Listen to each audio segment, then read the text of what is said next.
இறைவா, நீயே அனைத்தும்.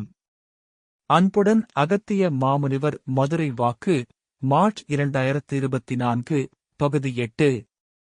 ஆலயம் செல்லும் பலருக்கும் இறை அருள் முழுமையாக கிடைக்கும் ரகசியம். மதுரையில் நடந்த மார்ச் 2024 சத்சங்கத்தில் ஒரு அடியவர் கவனம் இல்லாமல் அங்கு அமர்ந்திருந்தார். அந்த அடியவரை வைத்து உலகோர் அனைவருக்கும் ஒரு பாடம் எடுத்து அறிவுரை வழங்கினார்கள். அந்த வாக்கு மட்டும் இங்கு காண்போம். நம் குருநாதர் கருணைக்கடல் அகத்திய மாமுனிவர், அப்பனே உன் முன்னே உள்ளவனை தலைமீது குட்டு. அப்பனே பலமாகக் குட்ட வேண்டும். அடியவர் 7, குருநாதா என்று பயத்துடன் குட்டினார். நம் குருநாதர் கருணைக்கடல் அகத்திய மாமுனிவர், அப்பனே இதுவரை யான் என்ன சொல்லிக் கொண்டிருக்கின்றேன் என்று அவனை எழுப்பி உன்னிடத்தில் கூறச் சொல். அடியவர் 7 கேள்வி கேட்டார். அடியவர் 10 கவனிக்கவில்லை.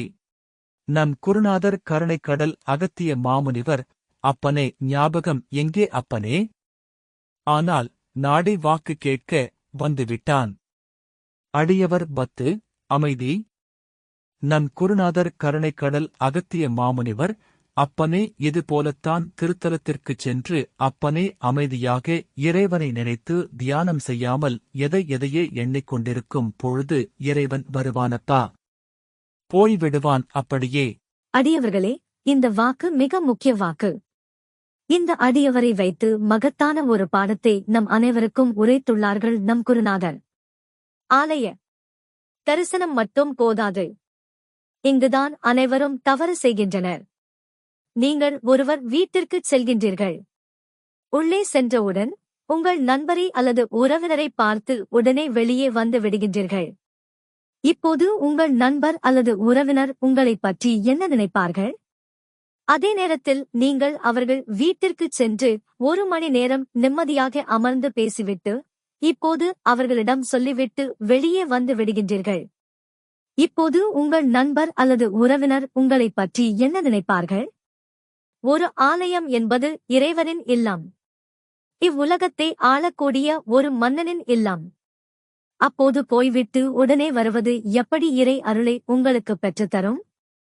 நாம் திருத்தலத்திற்குச் சென்று குறைந்தபட்சம் 1 மணி நேரமாவது அந்த ஆலய இறைவன், இறைவியை நினைத்து தியானம் செய்வது மிக மிக மிக அவசியம். அப்போதுதான் நமக்கு இறையருள் நன்கு கிட்டி வாழ்வில் உயர இயலும். அப்படி இல்லையெனில் இறைவன் உங்களிடத்தில் வந்து அருள் செய்யாமல் சென்று விடுவார்.